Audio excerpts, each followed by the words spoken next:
15 صبح ہے جشن کیا بات ہے 15 صبح ہے جشن مرحبا روح الامین نے گاڑا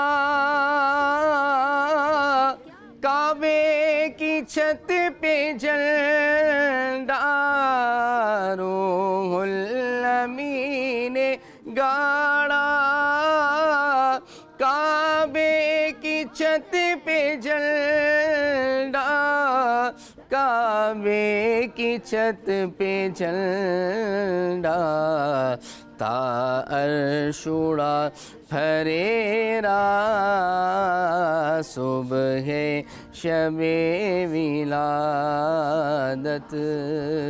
حضرت سیدہ آمنہ رضی اللہ تعالی عنہ پیارے آقا صلی اللہ علیہ وسلم کی والدہ ماجدہ بیان فرماتی ہیں کہ جب نبی کریم صلی اللہ علیہ وسلم کی ولادت ہوئی تو میں نے دیکھا کہ ایک جھنڈا مشرق میں گاڑا گیا، دوسرا جھنڈا مغرب میں گاڑا گیا اور تیسرا جھنڈا کعبے کی چھت پر گاڑا گیا، اور ادھر نبی پاک صلی اللہ علیہ وسلم کی ولادت باسعادت ہو گئی۔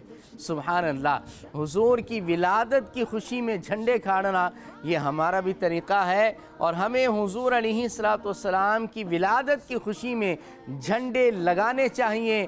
اپنے گلیوں میں جھنڈے لگائیں، اپنے محلوں میں جھنڈے لگائیں، اپنے گھروں پہ جھنڈے لگائیں، اپنی دکانوں پر، آفیسز میں، اپنی موٹر سائیکل پر، اپنی بائک پر، اپنی گاڑی پر، تمام جگہ جشن ولادت کے جھنڈوں کو لگا کر ہمیں انشاءاللہ حضور علیہ السلام کی ولادت کی خوشیوں کو عام کرنا ہے۔ اللہ پاک قبول فرمائے۔ سرکار کی آمد مرحبا، آقا کی آمد مرحبا، داتا کی آمد مرحبا مرحبا مرحبا۔ 15 صبح ہے جشن کیا بات ہے 15 صبح ہے جشن مرحبا۔